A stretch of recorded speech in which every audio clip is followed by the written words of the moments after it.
할렐루야, 성도 여러분 모두 반갑습니다. 2월 13일 목요일 아침 말씀 묵상입니다. 오늘 하루를 시작하는 첫 찬송은 84장 온 세상이 캄캄하여서 찬송 올려드립니다.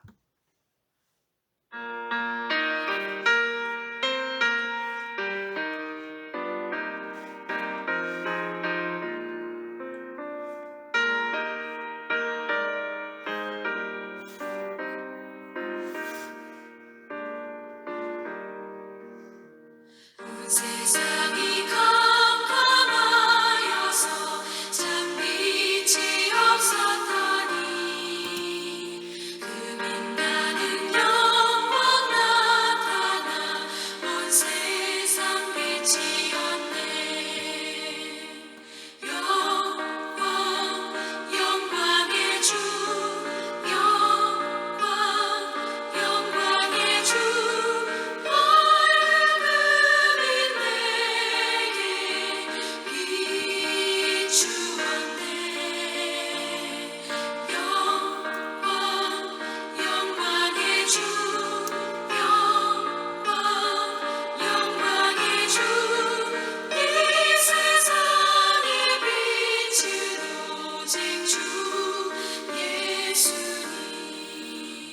주 말씀을 믿는 사람은 그 마음이 시원하고 주 명령을 준행하는 자 그 길이 완하겠네. 영광의 주, 영광의 주, 밝은 내게 비추었네. 영광의 주, 영광의 주, 이 세상의 빛은 오직 주 예수님.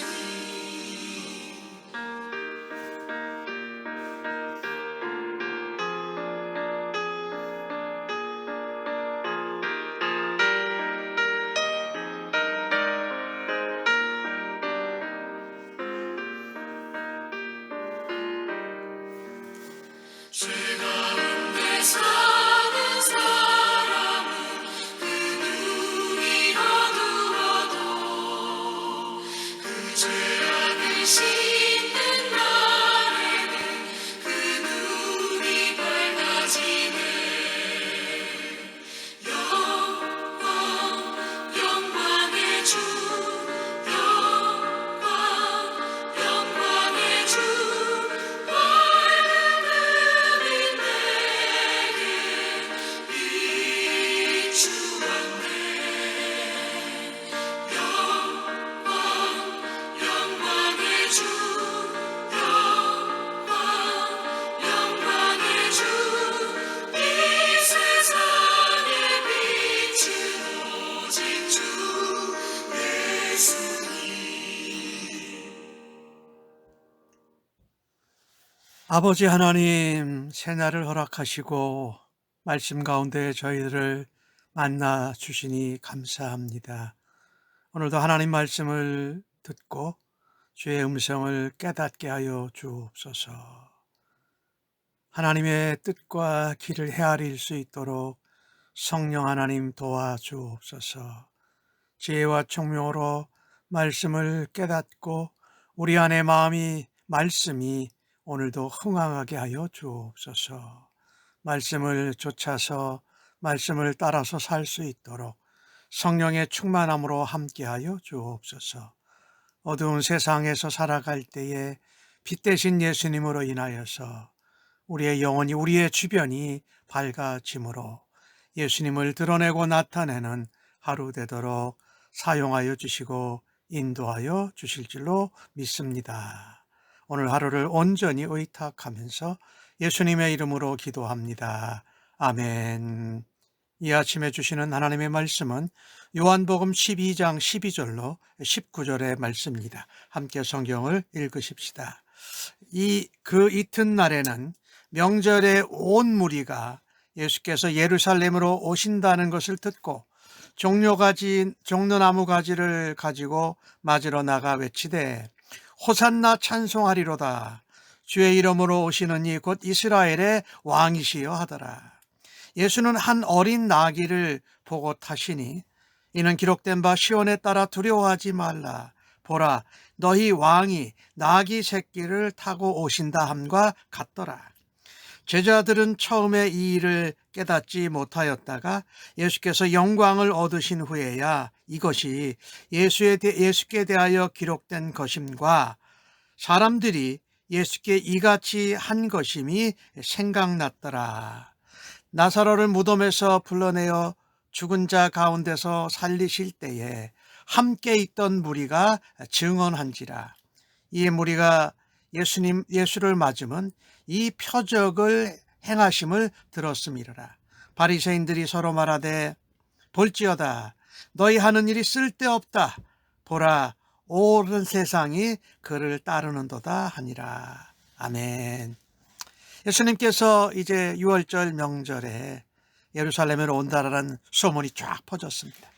그래서 많은 무리가 6월절 때문에도 오지만 예수님이 오시는 것을 만나고자 온 것이지요. 그래서 종려나무 가지를 들고 호산나 찬송하리라 외치면서 주의 이름으로 오시는 이 곧 이스라엘의 왕이로다 이렇게 말합니다. 종려가지를 듣는다라는 것은 어떤 승리를 말하는 거지요. 또 어떤 기쁨과 평화를 의미하는 것이기도 해요. 말하자면 그것이 이제 불사조라는 의미를 가지고 있는데 그 나무 자체가 하여튼 승리와 어떤 기쁨을 표현하면서 지금 우리를 구원하소서 호산나 찬송하면서 예수님을 맞으러 나갑니다. 그때 그들이 말하는 것은 하나님의 이름으로 오시는 이 곧 이스라엘의 왕이다. 그들이 기대한 것은 그들의 정치적인 억압에서 저들을 도와줄, 해방시켜줄 정치적 메시아를 원했습니다. 또 예수님이 오시면 막강한 군사력을 발휘해서 그 정치적으로 군사적으로 강한 나라들을 로부터 해방시켜 주기를 기다렸던 것이지요. 그런데 오늘 예수님이 오신 모습을 보면은 한 어린 나귀를 타고 오셨어요. 스가랴서 9장에 나온 말씀처럼. 또 시온에 따라 두려워하지 말라. 너희 왕이 나귀 새끼를 타고 오신다 함과 같더라. 그렇게 말한 것이 이분은 정치적인 군사적인 왕이나 메시아가 아닙니다. 군마를 이끌고 온 분이 아니고 작은 어른 나귀를 타고 오셨습니다. 겸손하시게 그렇게 오신 것이지요. 이 나귀를 타고 오신 메시아를 생각해 볼 때에 우리가 이 스가랴에 나오는 말씀을 그들이 로마의 압제 가운데 있었기 때문에 그 말씀을 그들의 상황 가운데 그냥 적용해 본 거지요.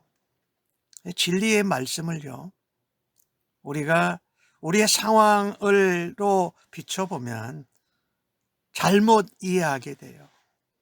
그리고 진정한 그 말씀 속에 있는 은혜를 누리지 못하고 그 가장자리 언저리만 맴돌게 된다라는 것이지요. 그래서 정치적인 해방자, 군사적인 강력한 왕인 메시아를 기대했던 유대인들은 참으로 이해할 수가 없었습니다. 겸손하게 큰 군마 대신에 작은 나귀 새끼를 타고 오신 예수님이 성경에 말씀한 스가랴에 예언된 참된 메시아임을 알아다 보지 못했습니다. 이 유대인들이 자신들의 무지함 때문에 진정하고 참된 메시아, 평화의 왕으로 오신 그리스도를 십자가에 못 박지 않았습니까? 그 유대인들도 몰랐는데 예수님이 택하고 세우신 12 제자도 그 일을 몰랐다라고 오늘 말합니다. 전혀 깨닫지 못했다가 주님이 십자가에 죽으시고 부활하셔서 영광을 받으신 후에야 예수님에 대해서 기록된 말씀이 맞구나.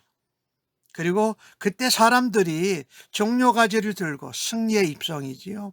그것을 위해서 호산나 찬송을 해다. 지금 구원하소서 우리를. 그러면서 찬송하면서 맞아들인 것이지요.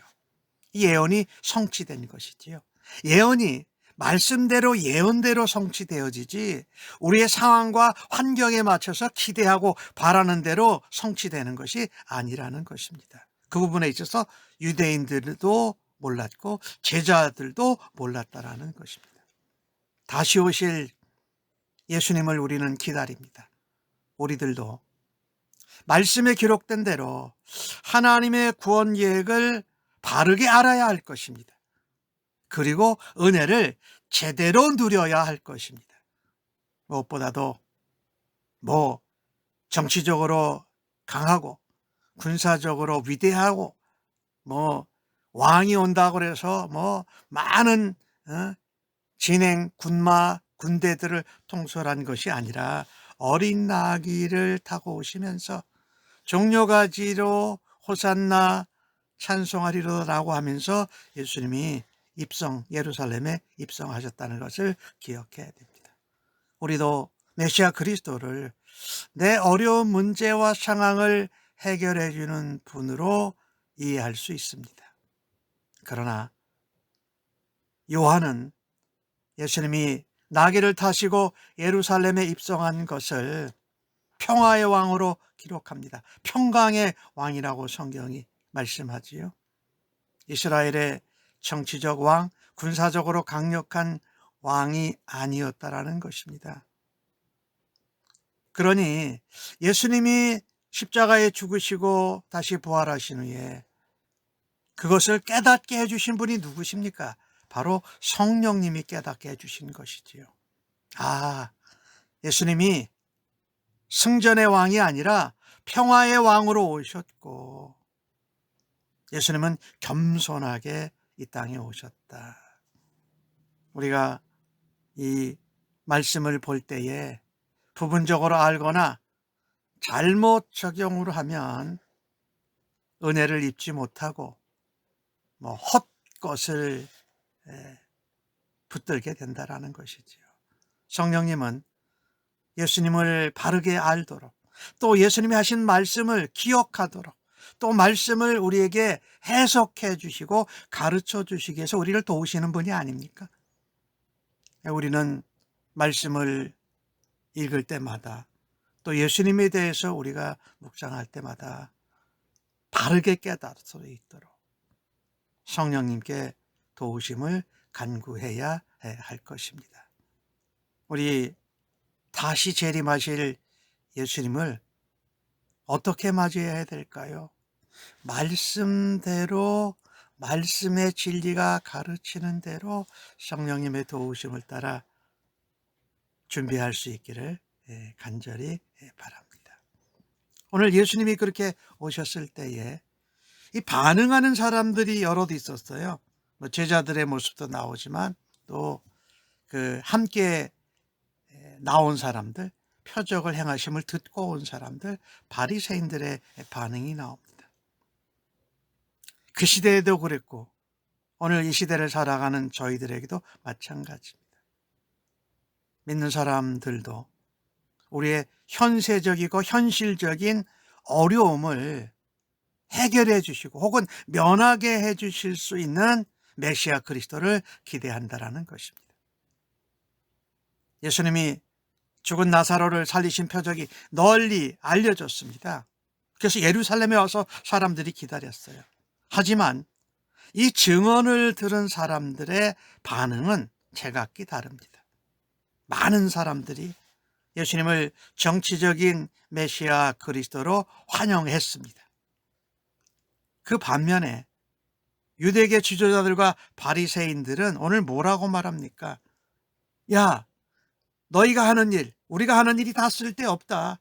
즉 온 세상이 저 예수를 따른다라고 그렇게 말하면서 더욱더 예수님을 죽이려고 하고 악한 책략을 짜내질 않습니까? 예수님이 표적으로 인해서 사람들이 많이 믿고 따를 때에 로마로부터 곤란한 일을 당하고 자기들의 기득권과 자리가 위험해질까 봐 하는 것입니다. 여기에 17절에 보면 예수님께서 나사로를 무덤에서 불러내서 죽은 자 가운데 살리실 때 함께 있던 무리가 증언한지라. 이 증언한 무리들이 있었습니다. 이 증언은 무엇하는 것입니까? 어떤 사실을 보거나 체험한 것을 보지도 못하고 체험하지도 못한 사람들에게 자신이 겪은 일을 그대로 말하는 것입니다. 그 당시 헬라 철학자 이런 사람들은 논리학, 수사학으로 상대방을 설득했어요. 일반 유대 사람들은 율법의 전통을 따라서 무엇을 판단했어요.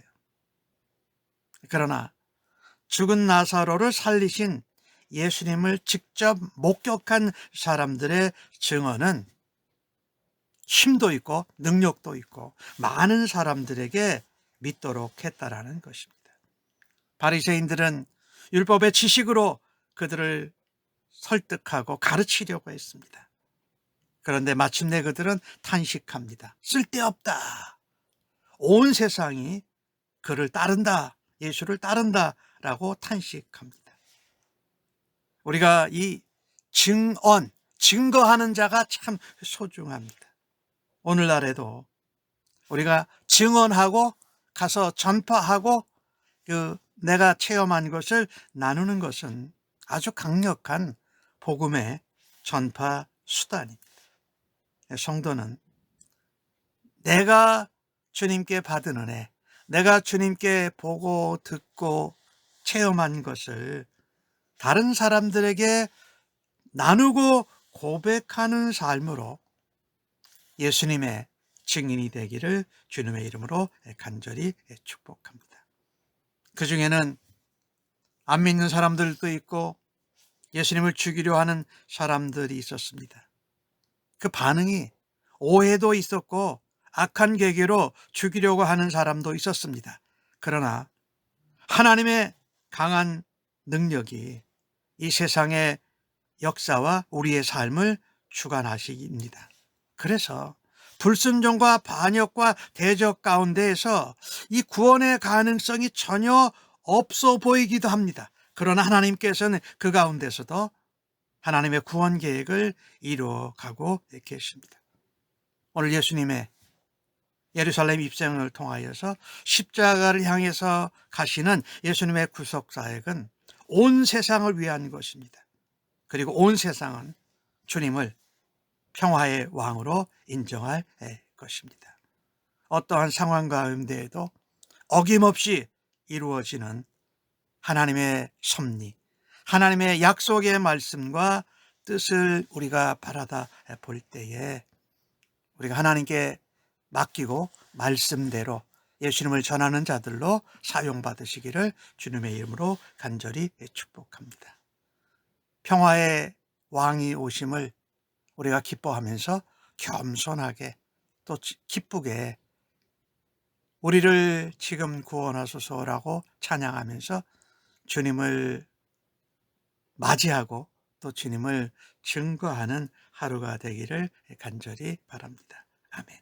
하나님, 제가 예수님을 찬양하고 예수님께 환호하는 이유가 무엇인지를 다시 한번 정직하게 돌아다 봅니다.